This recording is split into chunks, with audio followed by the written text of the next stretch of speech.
이런 이야기가 있습니다. 한 집사님이 천당에 갔습니다. 올라가 보니까 천군 천사가 있어 막 소리를 지르고 찬양하고 예배를 드리고 높으신 보좌에 예수님이 앉아 계시는 거예요. 천당 문을 삐끄덕 열고 이 집사님이 들어가니까 예수님이 환한 얼굴로 이 집사님을 반기면서 김 집사야, 이제 왔니? 내가 얼마나 기다렸다고 하면서 너무나 즐거워하시는 거예요. 근데 조금 있다 한 장로님이 들어오십니다. 천당문을 삐그덕 열고 장로님이 들어오니까 이번에는 보좌에 앉아 계셨던 예수님께서 그 자리에서 벌떡 일어나서 손을 벌리고 더 기뻐하면서, 야, 이 장로야, 너 지금 왔니? 내가 얼마나 기다렸다고 하면서 환영하는 거예요. 또 조금 더 지나니까 이번엔 한 목사님이 들어오시는 거예요. 그랬더니 예수님께서 자리에서 일어나서 막 달려와서 목사님의 목을 꽉 끌어안고, 최 목사야, 잘했다. 집사님이 가만히 보니까 불공평하거든요. 야, 이거 천국에서도 예수님께서 차별 대우하시나 화가 났습니다. 그래서 예수님께 따져 묻습니다. 왜 차별하시냐고. 그랬더니 예수님께서 하시는 얘기가, 목사가 너무나 오랜만에 천국 와서 그렇게 기뻤다고 그렇게 얘기하시는 거예요. 목사로서 참 듣기 어려운 그런 이야기 아니겠어요? 그런데 이야기를 들으면서 곰곰이 생각해 봅니다. 그러면서 제 마음속에 이런 질문이 떠올라요. 오늘 지금 내가 예수님 만나면은 예수님이 정말 나 기뻐하실까? 내가 지금 예수님 만나면은, 예수님, 제가 주님을 위해서 이렇게 살아왔어요 하면서 이렇게 당당하게 이야기할 만한 그런 이야기들이 있을까 하는 그런 생각이 내 마음속에 있습니다. 주 예수를 믿으라, 그리하면 너와 내 집이 구원을 얻으리라 말씀하셨어요. 진리의 말씀입니다. 우리가 예수 그리스도를 구주로 영접하고 우리 예수님을 믿게 된다라면 하나님께서 우리의 삶과 우리의 영혼을 받으시고 우리를 구원해 주시는 것이 확실합니다. 그런데 성경에 보면은 구원도 다 똑같은 구원이 아닌 것 같아요. 어떤 구원은 정말 예수님께서 기뻐하시고 반기는 그런 구원이 있고, 또 어떤 구원을 보면은 참 어디 내세우기 어려운 부끄러운 그런 구원도 있는 것 같습니다. 오늘 말씀해 보니까 아브라함의 조카 롯이 소돔에서 구원을 받습니다. 근데 이 구원의 이야기, 이 기쁨의 이야기가 그 모습을 보니까 영 어딘가 찝찝하고 석연치 않은 모습이 보입니다. 롯은 멸망받을 이 소돔에서 구원을 받는데 그곳에서 빠져나오는데 참 나오기 싫어하는 그런 모습이 성경 말씀에 나타나 있고요. 그리고 억지로 천사들이 이 롯과 롯의 가정을 구원하는 그런 모습이 보입니다. 구원해내는 천사도 기쁘지 않는 것 같고요, 구원을 받는 이 롯도 별로 그다지 기뻐하는 모습이 아닌 것 같아요. 기쁨도 없고 감사도 없는 그런 구원입니다. 부끄러운 구원이에요. 창세기에 여러 가지 이야기가 있는데 오늘 여러분들과 함께 읽고 또 나눌 이 롯의 이야기는 놓쳐서는 안 될 아주 중요한 메시지를 담고 있습니다. 바로 부끄러운 구원이 있다라는 메시지입니다. 부끄러운 구원, 오늘 여러분들과 그 말씀을 같이 나누고자 합니다. 롯이요, 아브람과 함께 우상이 가득했던 그런 땅 갈대아 우르와 밧담 아람을 떠나서 하나님께서 가라 하신 그 말씀이 있는 그 땅으로, 가나안 땅으로 가서 정착하며 살아갑니다. 아브람과 함께 살면서 여러 가지 우여곡절을 함께 겪어냅니다. 그 안에서 평강도 있었고 기쁨도 있었고 환난도 있었고 기근을 만나서 고난도 있었습니다. 마치 우리들이 하나님께서 우리를 부르심으로 말미암아 하나님의 자녀가 된 뒤로 우리 삶 가운데 평강도 있고 또 삶의 고난도 있는 것처럼 롯도 아브라함과 함께 믿음의 길을 가나안에서 걸으면서 평강도 있었고 또 고난도 있었던 것 같습니다. 하지만 롯은 이제 아브라함과 길을 달리합니다. 다른 길을 선택하여 걸어가게 됩니다. 이야기는 이렇습니다. 하루는 아브라함이 롯을 찾아와서 심각한 얼굴 표정을 하면서 이야기를 합니다. 이야기인즉슨 가축이 늘어나고 땅은 좁으니 그러므로 말미암아 나의 목자와 너의 목자가 다툼이 일어나니 이제 갈라서야 될 때가 아닌가 하면서 이야기를 하는 거예요. 내가 좌하면 내가 우하고 내가 우하면 내가 좌하리라 하는 그 아브라함의 제안을 덥석 받아들이고 롯은요 주저없이 소돔을 택합니다. 그곳에 가서 자기의 야망을 불태워보고 싶었어요. 세상 사람들처럼 성공이라는 것을 한번 해보고 싶었단 말이죠. 이때 롯의 선택의 기준은 다른 것 없었습니다. 눈에 보이기에 화려하고 아름다운 것이었습니다. 자기가 편안하게 살 수 있는 곳을 택했던 것입니다.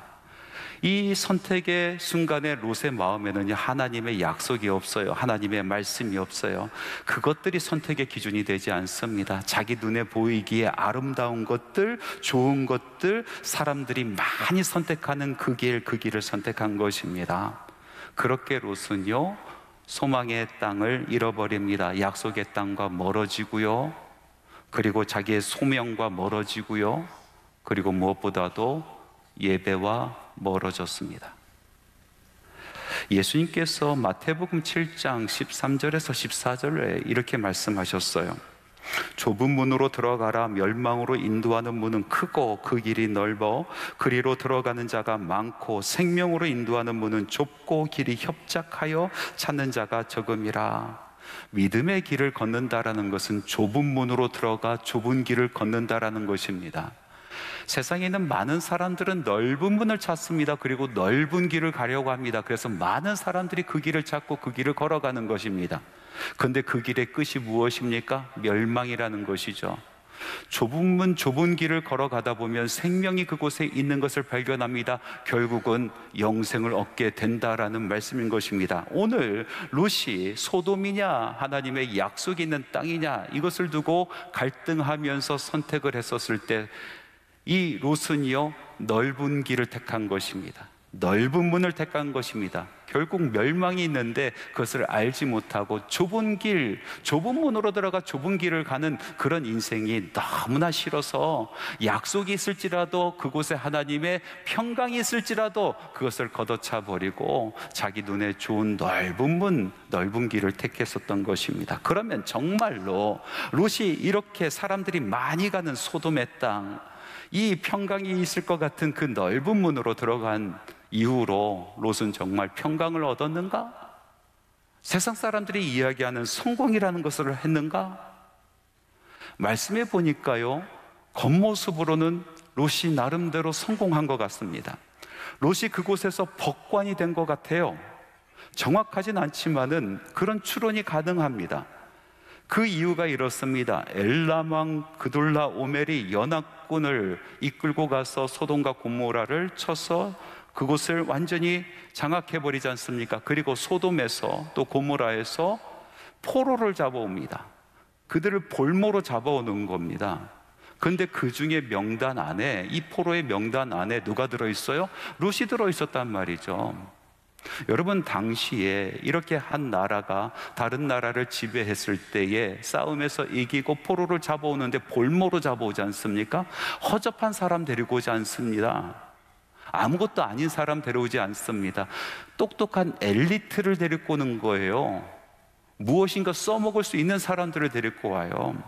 그렇게 보았을 때 지금 이 연합군에게 패배한 소돔이 이제 많은 사람들을 잃어버리게 되는데 포로로 잡혀간 명단 가운데 롯이 있다는 것은 롯은 이 소돔 땅에서 어느 정도 위치를 차지하고 있었던 엘리트라는 것이 우리는 추론할 수가 있습니다. 두 번째로 보면요, 두 천사가 소돔에 도착했을 때에 롯이 이 두 천사를 맞이합니다.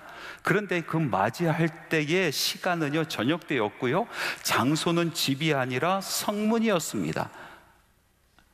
하나님의 말씀에 보니까 19장 1절에 롯이 소돔 성문에 앉아 있다가 그들을 보고 일어나 영접하고 이렇게 기록되어 있습니다. 저녁 때에 성문에 앉아 있었던 사람들은요, 법관들입니다. 법관들. 성문은 그냥 사람들이 왔다 갔다 하는 문에 지나지 않는 것이 아니라 그곳에서 재판이 벌어지는 거예요. 그래서 성문에 앉아있는 사람들은 법관이란 말이죠. 더군다나 이제 해가 져서 저녁 때가 되었을 때 성문에 앉아있다는 것은 사람들의 출입을 통제하는 법관이라는 거예요. 그래서 이런 추론으로 아마 롯은요, 소돔 땅에 갔을 때에 적어도 법관 정도 높은 고위 관직에 오르지 않았는가, 그렇게 생각을 해보는 거예요. 롯은 결혼도 했어요. 2딸도 낳았어요. 그리고 현지에서 잘 자라난 2 청년을 사윗감으로 그렇게 삼아 약혼까지 한, 누가 보아도 정말로 성공한, 유복한 가정을 꾸린 것처럼 그렇게 보입니다. 그런데 정말 그럴까요? 정말로 롯이 누리고 있는 것처럼 사회적인 그런 성공, 경제적인 안정, 유복한 가정, 그 모든 것이 롯의 손아귀에 들어온 것일까요? 사실은 그렇지 않습니다. 롯은 허울뿐인 법관이요, 허울뿐인 가정이요, 허울뿐인 평안을 누리고 있었어요. 롯이 2 천사를 영접하여 자기 집으로 모십니다. 천사들은 그냥 길에서 노숙하겠다고 이야기합니다. 그런데 롯이 너무나 잘 아는 것이에요. 이 소돔 땅의 밤거리가 얼마나 위험한지, 무슨 일을 당할지 뻔히 눈에 보이는 겁니다. 그래서 안 됩니다, 안 됩니다. 여기서 노숙해서는 안 됩니다. 우리 집으로 가십시오. 제가 정성껏 모시겠습니다. 그리고 모시고 들어가지 않습니까? 외지인이 들어왔다라는 소식을 어떻게 들었는지 주변에서 사람들이 몰려와요. 하나님의 말씀 4절에 보니까 노소를 막론하고 원근에서 다 모여 그 집을 애워싸고, 사람들이 이 롯의 집을 애워쌌다는데 노소를 막론하고, 그러니까 나이 많은 사람들, 그리고 나이가 적은 어린아이들도 그곳에 모였다는 거예요. 왜 몰려들었어요? 그들이 원하는 것이 무엇이었습니까? 오늘 밤에 내게 온 사람들이 어디 있느냐, 이끌어내라. 우리가 그들을 상관하리라. 우리 한국말의 번역으로 보면 상관하리라 라고 이야기하고 있습니다. 아주 완곡한 표현입니다. 그런데 이거는 너무나 성적으로 노골적인 표현인 거예요. 그들과 함께 통관하겠다는 겁니다. 그것도 융간하겠다는 거예요. 동성애입니다. 동성애로 융간하겠다. 말도 안 되는 이야기죠.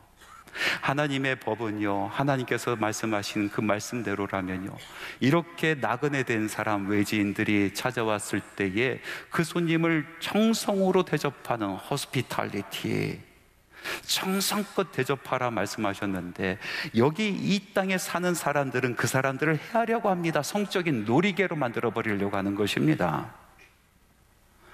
이것이 소돔 땅에서 롯이 누리고 있었던 평강이라는 거예요. 밤에 나가지도 못하는 평강이에요. 자기 집 안에 들어온 손님도 모실 수 없는 평강을 누리고 있어요. 거짓된 평강 아니겠습니까? 겉으로는 평화로워 보이지만은, 그러나 실제로 그 속을 들여봤을 때는 전혀 평화롭지 않은 그런 평강을 누리고 있었던 것입니다. 그러면 롯이 법관이 되었다라고 보았을 때에 그는 인정받는 법관이었을까요? 사람들로부터 존경받는 그런 법관이 되었을까요? 그렇지 않은 것 같아요. 롯이 사람들을 만류하지 않습니까? 말리면서 설득하려고 합니다. 이렇게 해서는 안 된다, 이렇게 해서는 안 된다. 그때 사람들, 몰려왔었던 사람들의 대답은 이렇습니다. 이자가 들어와서 거류하면서 우리의 법관이 되려 하는도다. 이제 우리가 그들보다 너를 더 헤아리라. 롯은요, 말이 법관이지 누구 하나 롯을 존경하지 않습니다. 그의 말을 듣지 않습니다. 겉모습만 법관인 것입니다.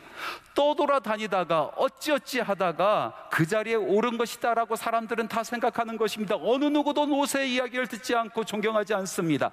롯이 입고 있었던 법관의 옷은 허울뿐인 옷인 것입니다. 그냥 사람 다루기 편해서 그 자리에 앉혀놓은 것 아닌가, 그런 생각을 합니다. 그러면 그의 가정은 어떤가요?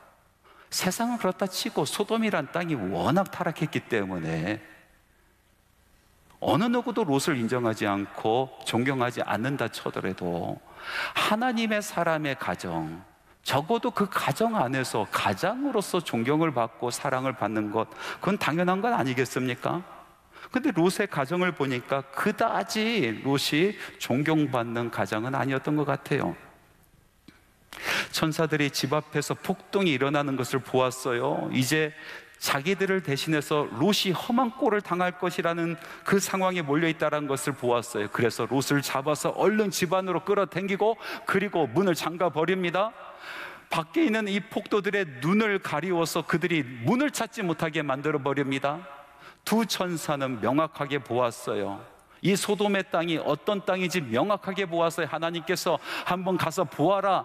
그 땅이 나를 향하여 울부짖고 호소하고 있는데 그 울부짖음과 호소하는 내용이 정말로 맞는지 한번 가서 보라 라고 말씀하셨는데 이 두 천사가 그것을 경험하였습니다. 아, 구제불능이구나.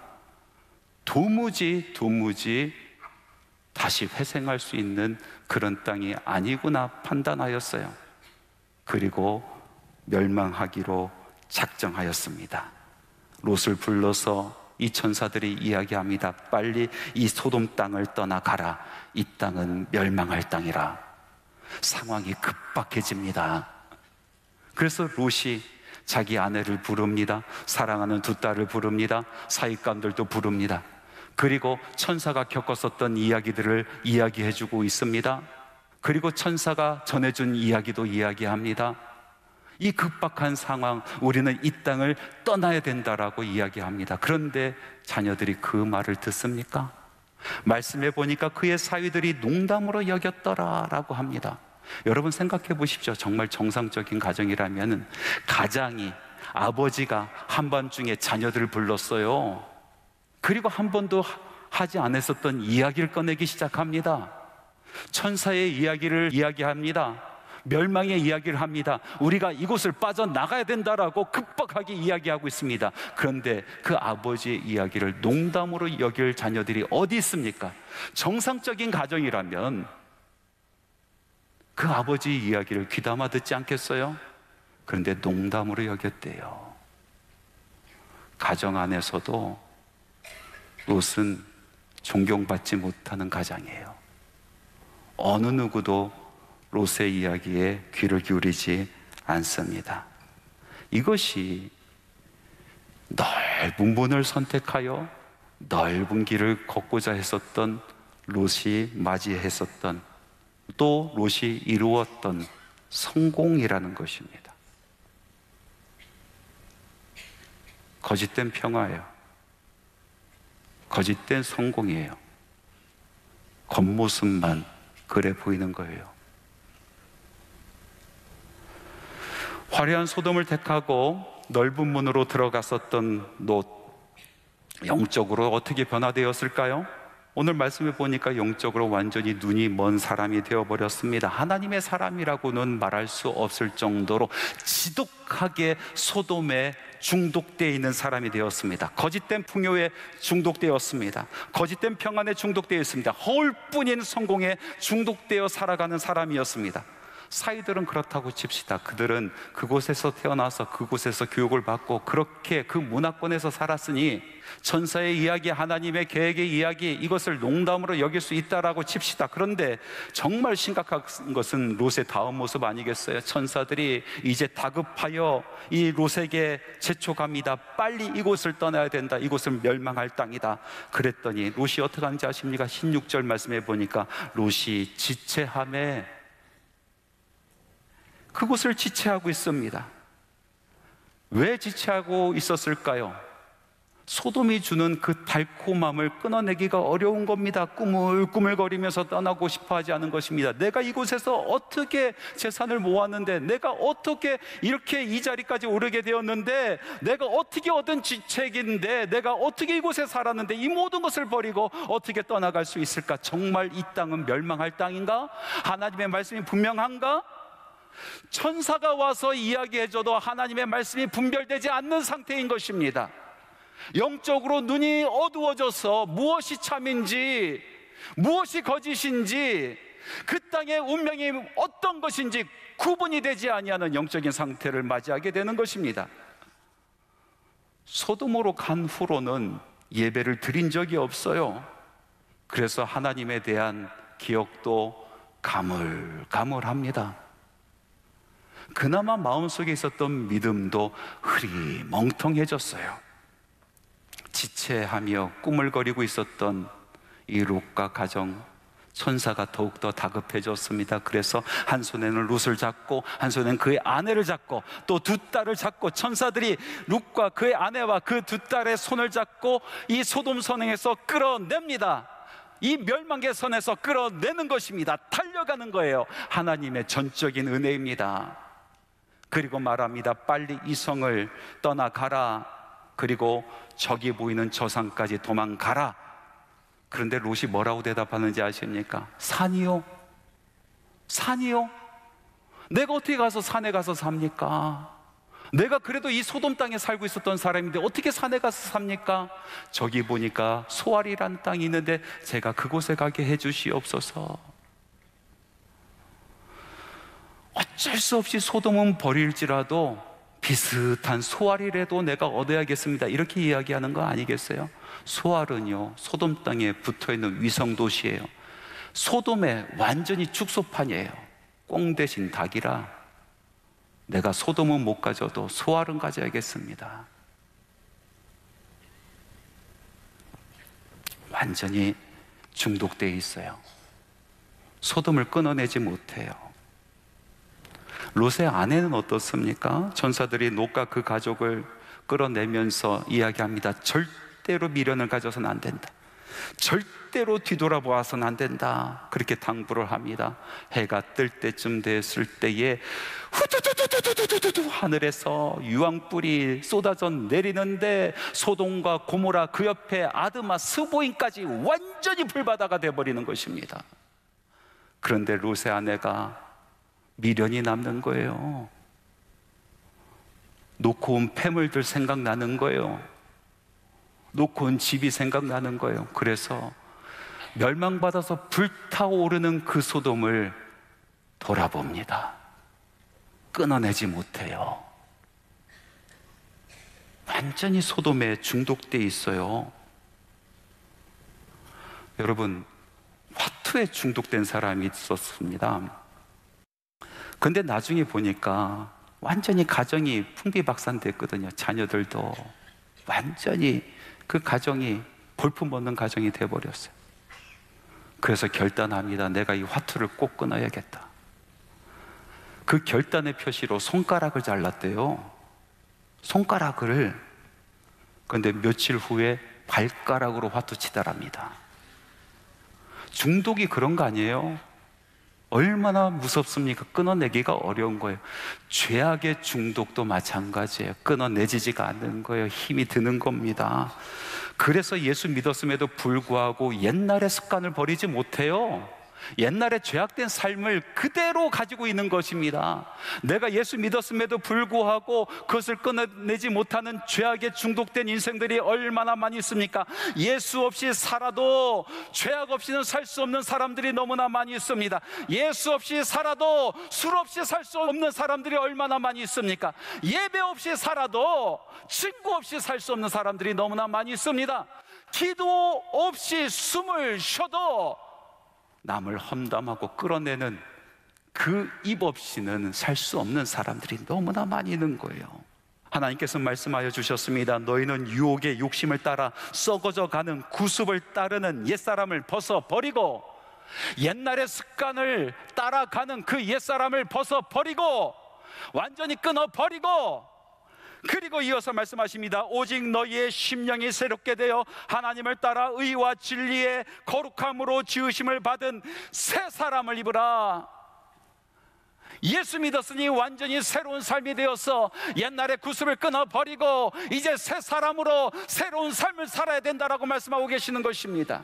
예수 믿는다라는 것은 옛날의 죄악된 관습을, 그 습관을 완전히 끊어내는 것을 이야기하는 것입니다. 약속 있는 땅을 저버리고 그 좁은 문을 저버리고 많은 사람들이 찾아가는 화려해 보이는 소돔의 그 넓은 문을 택했었던 이 롯의 인생이 그렇게 이어집니다.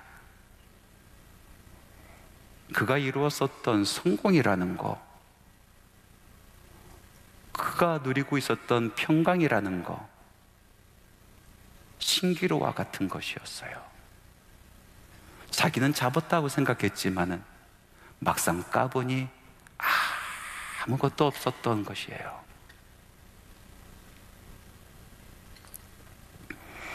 그럼에도 불구하고 하나님께서는 이 롯과 그의 가정을 택하셔서 천사를 통하여 손을 잡고 그 성에서 끌어냅니다. 구원을 이루십니다. 그런데 그 구원은 누구에게도 내놓을 수 없는 부끄러운 구원이었어요. 밥 버폴드라는 사람이 있어요. 이 사람이 쓴 유명한 책이 있죠. 하프타임이란 책이에요. 아마 이 중에도 많은 분들이 그 책을 읽어보았으리라 생각이 듭니다. 이 책에 이런 글이 있습니다. 제가 읽어드릴게요. 제가 좋아하는 플로리다에서 열리는 개 경주 이야기예요. 사람들은 전기로 움직이는 장난감 토끼를 잡아오도록 개를 훈련시킵니다. 그런데 어느 날 밤 장난감 토끼가 고장이 났고 개들이 그 토끼를 붙잡았어요. 그런데 개들은 그걸로 뭘 해야 할지 몰랐어요. 그저 이리 뛰고 저리 뛰면서 지저대고 서로를 물어뜯는 바람에 완전히 난장판이 되어버리고 말았죠. 인생에서 토끼를 잡으려는 모든 사람에게 일어나는 상황이 꼭 이런 모습이라고 생각해요. 부든 명예든 아름다움이든 큰 저택이든 무엇이든지 간에 그 모습은 애초에 그들이 생각했던 모습이 아니에요. 마침내 그걸 얻고 나면 이제 무엇을 하며 살아야 할지 막막해지죠. 여러분, 우리들 너무나 열심히 살지 않습니까? 아침부터 밤늦게까지 우리는 열심을 다해 살아갑니다. 어떤 사람들은 가정을 위해서 열심히 삽니다. 그런데 막상 달려오고 뒤돌아보니까 가정을 잃어버렸어요. 어떤 사람들은 지나치리만큼 자녀를 위하여 열심히 살아갑니다. 그런데 돌아보니 자녀들이 없어요. 자녀들이 말을 듣지 않아요. 어떤 사람은 평안을 위해서 열심히 살아갑니다. 그런데 그 마음속에 한 번도 평화가 있은 적이 없어요. 또 어떤 사람들은 성공을 위해서 일을 갈면서 아침부터 저녁까지 살아갑니다. 상상치 못할 일들을 해내면서 살아가요. 그런데 그 성공을 붙잡았는데 까보니 아무것도 없어요. 그런 순간을 맞이했을 때 우리는 귀 기울여야 됩니다. 하나님께서 오늘 말씀을 통하여 우리에게 메시지를 던져주고 있습니다. 부끄러운 구원이 있다라는 거예요. 하나님의 사람이 바라보고 달려갈 길이 있는데 그것을 저버리고 헛된 걸음을 했을 때에 오는 부끄러움이 있다는 거예요. 우리가 옛날에 많이 불렀었던 복음성가 중에 이런 찬양이 있어요. 세상 북이 안일함과 세상 근심하다가 주님 나를 찾으시면 어떻게 만날까? 세상 일에 얽매여서 세상 일만 하다가 주님 나를 찾으시면 어떻게 만날까? 지금까지 내가 한 일 주님께서 보시고 훗날에 나를 보고 무엇라 하실까? 주님 내게 오시면 나 어찌 대할까? 멀리 방황하던 나 불쌍한 이 죄인. 이런 얘기 있지 않습니까? 어떤 사람이 천국에 가보니까 어떤 사람들은 주님께서 주신 면류관 쓰고 있는데 어떤 사람들은 빵떡 모자 쓰고 돌아다니더래요. 부끄러운 구원이 있다라는 거예요. 오늘 이 순간 하나님께서 우리에게 말씀하십니다. 소돔 땅을 떠나라. 약속의 땅을 붙잡아라. 좁은 문으로 들어가서 좁은 길로 걸어라. 그곳에 생명이 있다. 사랑하는 성도 여러분, 오늘 이 말씀 기억합시다. 정말 멋진 인생 살다가 우리 주님 앞에서 면류관 쓰고 만납시다.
예수 그리스도의 은혜와 하나님의 사랑하심과 성령님의 교통하심이 두 팔 벌려 하나님을 찬양하고 예배하고 주님 오시는 그날까지 좁은 문으로 들어가 좁은 길 걷다가 주님 만나기 사모하는 주님의 사랑하는 자녀들의 인생 가운데 발걸음 위에 지금부터 영원토록 함께 하시기를 간절히 축원하옵나이다.